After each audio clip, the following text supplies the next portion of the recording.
Olá, querido aluno.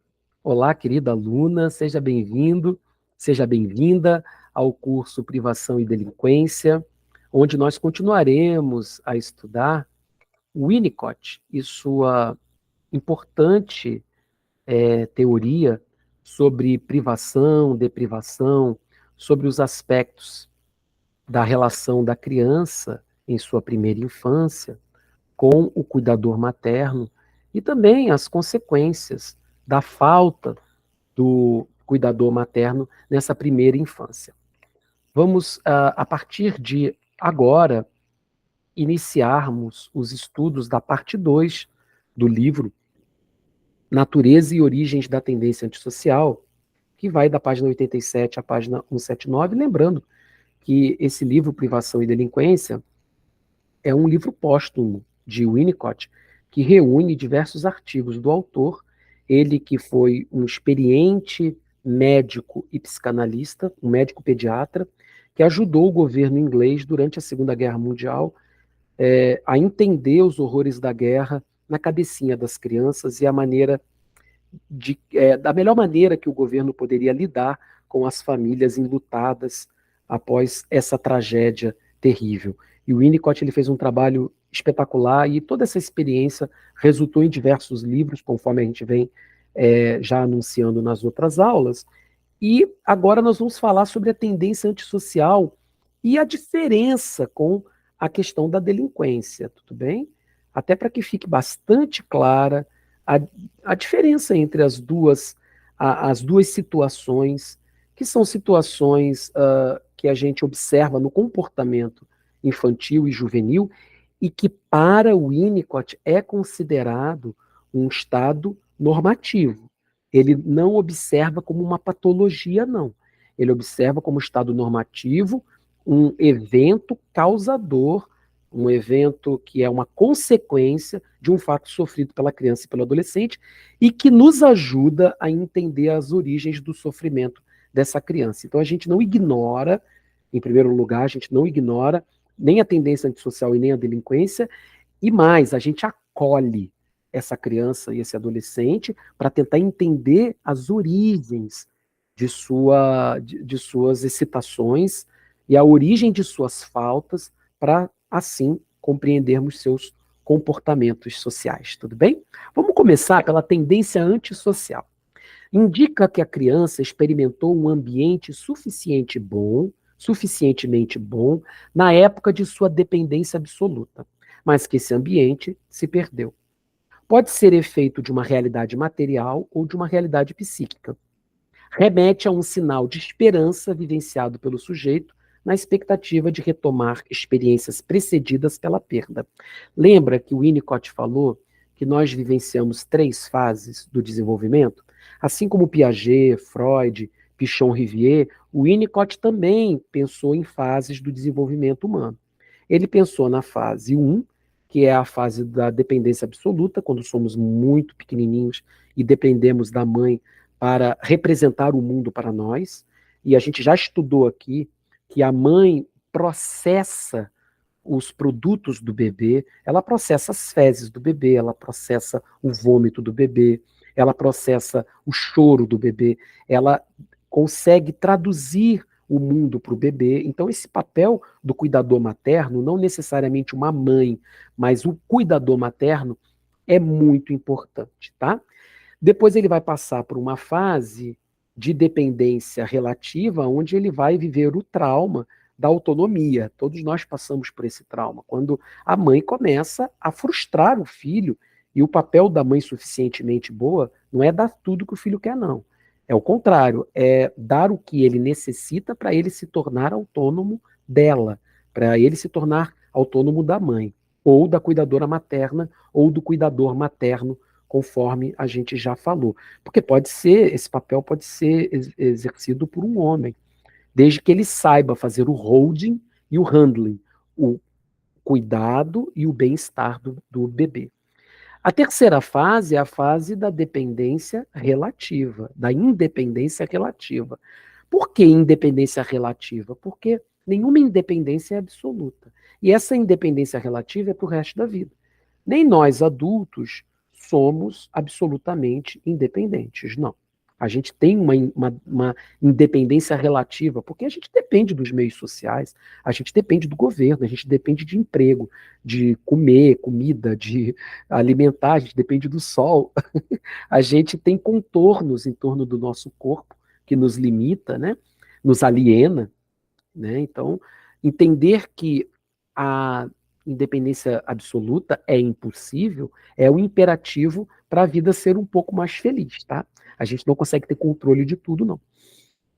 Mas vamos voltar aqui para a nossa tendência antissocial. Por que que o Winnicott diz que a tendência antissocial é um sinal de esperança vivenciado pelo sujeito, na expectativa de retomar experiências precedidas pela perda? Porque ele tem a esperança de retomar o cuidado. Então ele faz uma denúncia. Nós fizemos um estudo de caso na, na nossa aula anterior, aonde a gente, né, lidou um pouco com essa questão daquilo que se perdeu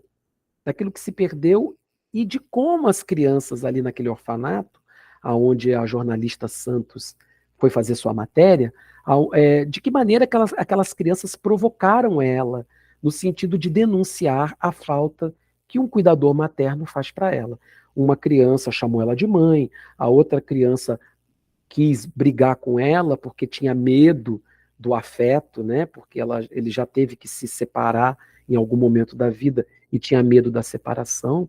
Aliás, agora está me vindo à cabeça que nós temos um filme, O Rei Leão, que é baseado em Hamlet, que é um grande sucesso das telas do cinema, um longa de animação lindo com as músicas de Elton John, onde ele fala, né, do ciclo sem fim, e esse ciclo é quebrado por um golpe de Estado, onde Scar, o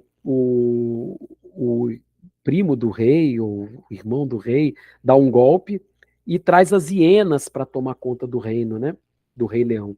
E Simba, então, é banido, e ele tem medo de retornar, então, ao reino e ter que enfrentar a perda do pai Mufasa, porque ele acredita que é o responsável pela morte direta do Mufasa, o tio dele, o Scar, fez ele acreditar isso, e também pelo fato de que ele nunca enfrentou verdadeiramente nenhum grande desafio, porque ele era super protegido pela mãe, pelo pai. Então, veja que interessante, né? Como a perda nos motiva. Só que quando tem um trauma, essa perda ela acaba se tornando um abismo muito grande. O buraco da perda ele se abre cada vez mais e o sujeito não consegue chegar do outro lado. No filme O Rei Leão, o Simba conta com um grande psicólogo, com um grande psicanalista, né? Que é extraordinário, um filósofo velho que vai até ele e mostra que a coragem, o pai dele residia dentro dele, né? E que ele podia olhar para as estrelas e buscar um rumo para si. Veja, o que esse psicólogo, que esse psicanalista, representado pelo macaco velho, fez foi ajudar o Simba a simbolizar a perda, porque ele sequer era capaz de simbolizar. Quando ele conseguiu simbolizar a perda, incorporar o pai dentro de si, ele conseguiu então explicar através do rugido, através das canções, através das amizades, através da acusação ao tio, o tio medonho, né, o Scar, o tio nazista, ele consegue então acusar, ele consegue falar dos sentimentos dele. Então, transformou a espiga em farinha, simbolizou, transformou a farinha em pão. Ele inscreveu, ele explicou, ele transformou em palavras. Que trabalho incrível do psicanalista macaco do Rei Leão. Gente, se vocês não viram o filme ainda, assiste, né? Esse filme é antigo, acho que é da década de 90, mas é uma gracinha, é emocionante, você vai gostar muito. Assiste com a família, que não tem erro, tá bom? Vamos lá. A tendência antissocial não deve ser vista como diagnóstico. Eu acho que isso já foi falado aqui, né? A gente tem que tomar um cuidado, nós que somos psicanalistas, porque nós não diagnosticamos. Desde Freud, a gente entende que a nossa clínica é para cuidar de doentes e não de doenças. Deixa o diagnóstico para psiquiatra, ainda mais se o sujeito já chega com um laudo. Se você sente que ele precisa de um diagnóstico, indica o psiquiatra, indica o psicólogo, o neuropsicólogo, no caso de transtornos de desenvolvimento, né? No caso de transtorno de desenvolvimento global, nos casos de transtorno de personalidade, indica o psiquiatra, indica o neuropsicólogo e faça a análise baseado nas premissas freudianas, lacanianas, de acordo com a sua linha winnicottiana, tá? Kleiniana, ou utilizando as máximas bionianas do Ferenczi.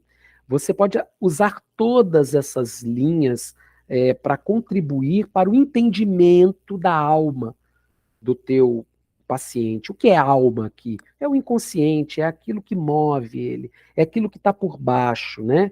É a alma do discurso.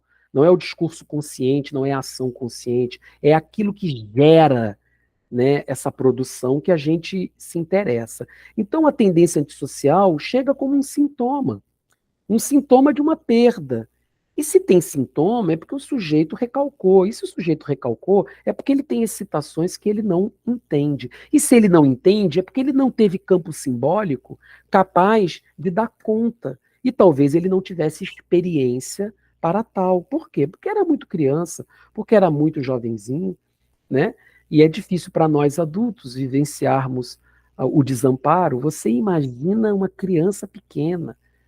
Então, não deve ser vista como diagnóstico e faz parte do quadro normal de qualquer criança que sofreu deprivação, tá? A tendência antissocial busca do sujeito por uma forma de reparação a seu prejuízo. Então, é uma denúncia, é um protesto. E o Winnicott vai dizer que é um protesto legal, é um protesto, vamos dizer assim, legítimo. O que não pode, evidentemente, é ultrapassar a barreira do bom senso, né? O sujeito ele tem que conquistar uma bússola moral, até mesmo para protestar. Então, pequenos furtos, por exemplo, agressividade, violência física, isso precisa ser contido, mas para o bem da criança. Tem que ser contido, tem que ser punido, sim, tá? Tem que fazer uma separação do que é a palavra e o que é outras formas de comunicação, porque a violência é uma comunicação, e isso tudo é aprendizado. Isso tudo entra no campo e no ensejo da educação. Por isso que o Winnicott é tão importante para a educação e para a psicologia. Trata-se de uma reivindicação, de um protesto. É baseada na ideia primária de que houve uma negação de seus direitos natos. Por isso que é legítimo. É identificado em duas fases da vida, na infância e principalmente na adolescência. Gente, na adolescência é quando estoura. Por quê? Aqui nós vamos voltar a Freud, tá? Com a licença aos winnicottianos, nós vamos voltar a Freud, porque nas fases psicossexuais, fase oral, fase anal, fase fálica, o sujeito está preocupado com aquela atividade libidinal endereçada àquela parte do corpo dela. Então, ela vai representar muito naquela parte do corpo, com fixações ou sem fixações. O período de latência é o período da tempestade libidinal no corpo do sujeito. Então, o sujeito tem um alívio, inclusive, da fixação libidinal. Ela quer saber de construir o mundo, de se projetar no espaço. Ela é um fio desencapado. A criança, ali entre os 7 e os 12 anos, é um fio desencapado. A partir ali dos 12 anos, que ela vai viver a fase genital, que a libido ela vai se acomodar após ter passado pela tempestade, vai haver todo um processo de retomada do Édipo, uma reedição do Édipo e uma revivência dos conflitos da infância. E aí, sem a perturbação focal da libido, mas acrescido de um corpo novo, de uma nova existência, onde a criança não existe mais, ela tem a perda de um corpo da infância, de uma identidade infantil, dos pais da infância, quando há, ou da família da infância. E apesar dela não ter o foco libidinal numa partezinha específica do corpo dela, tem nas áreas erógenas, né? Ela tá com essa libido muito focada onde? No outro. Ou seja, não tem foco no corpo dela, mas está focada no outro. A relação com o outro aqui, ela é fundamental. Por isso é que a tendência antissocial, ela vai ser mais, vamos dizer assim, evidente na adolescência, porque vai acontecer justamente na representação com o outro. Lembra que a criança cria um espaço transicional entre ela e o outro? Esse espaço transicional é o espaço simbólico onde ela se sente segura. Se ela não viveu muito bem os simbolismos da infância, pode ser que ela continue produzindo esse espaço transicional e tentando exercer poder sobre uma realidade que ela não controla mais, ainda mais se o prazer dela, o desejo dela está no outro. Esse outro, ele se torna poderoso e o resultado pode ser a frustração desse adolescente. Então, as reivindicações vão acontecer no campo da linguagem e no campo social, tá bom? Então, como está escrito aqui, ó, há o regresso do Édipo e a tentativa de passar a limpo as experiências da infância, o que vai ser tema das nossas próximas aulas, tá? Características da tendência antissocial. Bowlby criou uma lista citada por Winnicott das características e do modo de agir das crianças que apresentam o fenômeno da deprivação. Agora estamos falando da deprivação, porque é a deprivação que vai gerar a tendência antissocial, tá? Ansiedade e depressão são crianças fechadas em si, com tendências ao isolamento, ciumentas e briguentas, hiperativas e agressivas, exaltadas, praticantes de pequenos furtos e pequenas demonstrações de rebeldia. Mas isso está muito parecido com uma delinquência juvenil. Não, a delinquência juvenil é diferente, porque aqui ainda há um objetivo, que é o protesto. Ainda há a esperança de que alguém preste atenção nos sinais que essa criança está emitindo. Aqui o prazer não está no ato antissocial. O prazer está relegado a uma ideia futura de que ele vai conseguir obter o mesmo cuidado que ele já teve no passado, tá bom? Então não é uma questão ainda de transgressão no nível que a gente vê praticado, por exemplo, por criminosos, tá? Segundo Winnicott, à frente do London Child Guidance Clinic, há 3 graus de perturbação, observada em crianças e adolescentes que sofreram deprivação. Então, são 3 graus de perturbação: grau leve, razoavelmente sério e profundo. O grau leve, pequenas dificuldades com as relações sociais e com o rendimento escolar. O grau razoavelmente sério, apesar de ainda não estabelecer um total estado disruptivo, denota a existência de um desajuste com o meio. A criança entra em conflito com o ambiente. É muito interessante. Sob o ponto de vista psicanalítico, né? Porque para quem vive essa situação pode ser bastante desafiador. E o nível profundo é marcado por disrupções que denotam profundo distúrbio emocional intercalado com ações representativas e culpa. Ou seja, nesse nível profundo pode até parecer delinquência, tá? Porque o sujeito já está num estado de perturbação em relação a esse desejo que ele tem de reparação, tá? Tendência antissocial é o mesmo que delinquência? Já respondemos essa pergunta. Não. As raízes são as mesmas, tá? É a deprivação. O protesto, a falta e a negação dos adultos à falta. Mas a delinquência é mais grave. Vamos falar de delinquência? Delinquência é um movimento posterior à deprivação. Já não é mais uma forma de protesto, é uma forma de ação objetiva. Então o sujeito já não tem mais o desejo da reparação, ele já tem o desejo da destruição. Porque já que ele não foi reparado, ele se sente em prejuízo, ele vai causar prejuízo, tá? Toda criança que tem tendência antissocial será delinquente? Não. Não, porque o meio, às vezes, educa, tá? Às vezes ele encontra pessoas que dão a ele o que ele tanto precisa. Você já assistiu ao filme Diário de Adolescente? Se não assistiu, para agora, vai, assiste o filme e depois volta para conversar comigo.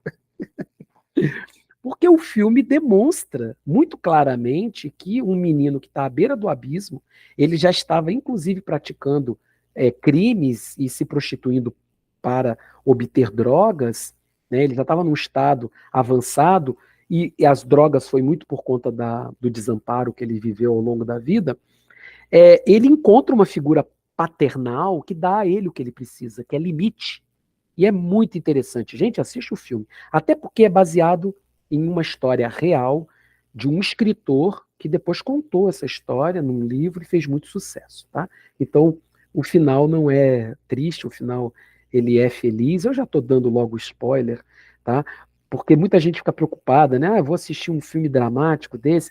Vá assistir sim.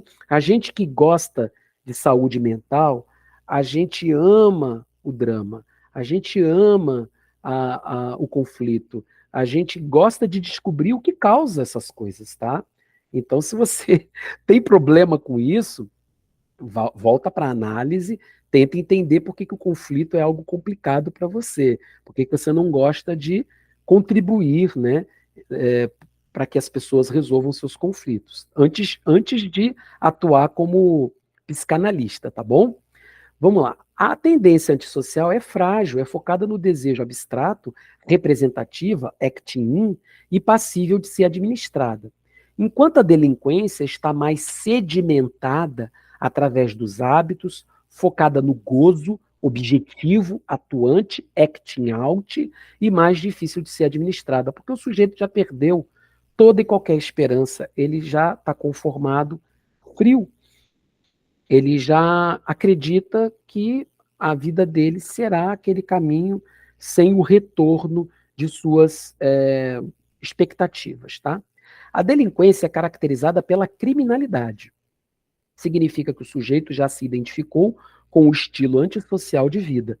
E aí o pessoal vai dizer, ah, mas olha, menor que comete crime tem que ir para cadeia. Cadeia não. Se ele é menor de idade, ele ainda não tem sequer uma construção cognitiva que faça ele se responsabilizar pelos próprios atos. É porque a gente vê, às vezes, aqueles adolescentes enormes e pensa, já é um adulto. Não é, não. Você, na idade dele, e na situação que ele viveu, talvez você fizesse coisas piores, tá? A gente tem uma facilidade de julgar o outro, mas a gente tem uma dificuldade muito grande de se colocar no lugar dessa pessoa por um momento e ver como é que essa pessoa, como é que nós viveríamos, né, nas circunstâncias em que ela viveu. Mas não bem cuidadinho, não tendo recebido carinho, afeto que você recebeu na infância. Não, quero ver vivendo nas circunstâncias completamente anticompensatórias que ele viveu desde a primeira infância. Me lembro a música do Chico Buarque, que a mãe começa falando: quando o seu moço nasceu meu rebento, não era o momento dele rebentar. Já foi nascendo com cara de fome, eu não tinha nem nome para lhe dar. Como fui levando, não sei explicar, fui assim levando, ele a me levar, e na sua meninice, ele um dia me disse que chegava lá. Parem para pensar o que é isso, né? Você conviver com a fome, com a disruptura, com a separação, com a violência, com o abuso sexual, com a miséria, com a degradação do ambiente, tá? Não é fácil, não. E aí, é para passar a mão na cabeça do delinquente juvenil? Não, não é não. Mas vamos dar nome, porque esse delinquente juvenil tem nome. Vamos tentar recuperar a essência desse jovem que ainda tem chance, porque ainda faz neuroplasticidade, de reconhecer o amor, de reconhecer formas de representação para os seus traumas. Ele ainda é capaz de aprender a simbolizar o que ele passou, se a gente tiver paciência para isso, né? E tem pessoas que estudam isso, tem pessoas interessadas nesse tipo de público. Então, nós precisamos fazer com que esse público chegue a esses cuidadores, para que esse público não fique desassistido, tá? Se é menor de idade, a gente não pode tratar como adulto, tá? Criança e adolescente não são adultos e eles precisam ter um tratamento especial. Ah, mas aí vai deixar de punir? Não, claro que não, porque o limite ele existe e tem que deixar claro. Mas a forma de punição será diferente da forma como a gente pune um adulto. Tudo bem? Então vamos lá. Não regida pela esperança. A delinquência ela já não é mais regida pela esperança. Logo, é menos frustrante e promovedora de maior ganho secundário. Por que ganho secundário? Porque o sujeito ele já percebe que não ganha mais nada. Ele só dá e não recebe. Então ele cessa com a esperança, ele resolve então destilar toda a perda que ele sofreu, cometendo atos infracionais que vão causar perdas na sociedade. Ele faz uma espécie de vingança, tá?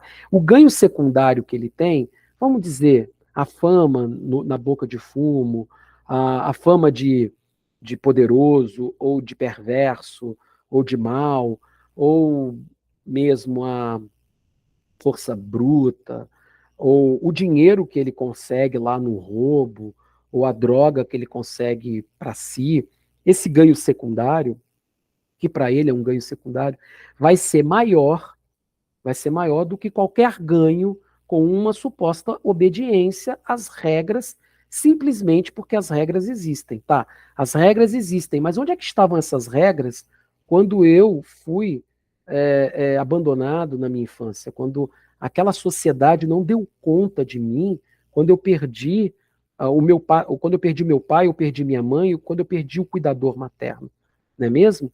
Então, essa questão da criança ela é legítima, a violência não. A violência precisa ser punida dentro das regras, dentro da lei, dentro do que manda o Estatuto da Criança e do Adolescente, tá bom? A delinquência ela é defendida pelo jovem com reatividade mais acentuada, porque ele já perdeu a esperança. A tendência antissocial pode ser marcada por pequenos atos criminosos, já sabemos disso, como furtos. Mas o que determina a delinquência é a motivação. Por quê? A tendência antissocial, o objetivo está em chamar atenção para uma perda, é um protesto. A delinquência, o objetivo é causar dolo e ter um ganho secundário, tá? A, a passagem da tendência antissocial para a delinquência é que precisa ser cuidada pelos cuidadores, pelos órgãos públicos, pelas casas de custódia, pelos presídios, pela polícia, porque a polícia não é uma polícia educadora, né? Ela é uma polícia punitiva, pelas escolas, né? Porque se você tem um adolescente com tendência antissocial, essa tendência não pode ser engessada, porque se transforma em delinquência. E depende muito do meio em que ele vive, as amizades que ele cultiva, que podem levar ele para um mundo de delinquência, tá? Na delinquência, não há esperança de reviver os bons momentos do passado. Há indiferença e resignação em relação em relação à própria relação com os cuidadores. Na delinquência, há um ambiente social que nega a importância do sujeito e o pune. O jovem delinquente é devolvido a si mesmo, o que alimenta seu narciso e a revelação sobre seu próprio desamparo em relação ao outro. A criança ela também se culpa muito por ter sido abandonada, ela acha que a culpa é dela, porque ela não é boa o bastante. E se ela não é boa o bastante, ela acaba por comprovar essa falta, né, de importância que ela tem na sociedade, cometendo um ato de delinquência, até mesmo como forma de compensação a isso, né, como forma de provar que ela tem um valor, pelo menos para um determinado meio, para um determinado grupo. E assim, ele está movido pelo narciso, porque se ninguém deu a ele, através do amor, as regras, ele cria as próprias regras. Ele se constitui numa regra muito pessoal, muito própria, e ele valoriza essa regra no meio social em que ele vive, tá? De acordo, inclusive, com as leis que ele aprendeu no mundo dele. Agressividade, vilã ou heroína? O que você acha? A agressividade é uma coisa boa ou uma coisa ruim? A agressividade, pessoal, é partícipe do desenvolvimento emocional. Sentimento inato que provoca ebulição dos desejos, às vezes necessária, às vezes excessiva. É diferente da inveja e do ódio, que não são natos. A agressividade nasce com a gente, tá? Para Freud, é impulsionada pela pulsão de morte. Para Winnicott, tem a ver com o propósito da vida. O Winnicott é que inaugurou essa ideia de que a agressividade, na verdade, nos coloca no mundo. Porque é preciso ter agressividade para nascer. É preciso ter agressividade para mudar. É preciso ter agressividade para sair cedo para trabalhar, para estudar, para desenvolver uma habilidade. A agressividade está em todas as produções humanas. O problema é quando a agressividade ela é excessiva, ela é uma excitação que não pode ser simbolizada. A gente vai começar a estudar os capítulos agora, tá, do livro Privação e Delinquência. Eu vou deixar esse capítulo 1 para o nosso próximo encontro, tá? Obrigado por assistir. Próxima aula daremos continuidade à parte 2 de nossa disciplina, com o tema Os Filhos da Guerra, Mecanismos de Defesa das Crianças em Momentos de Anomia. Eu aguardo vocês, aqui está meu contato e até breve.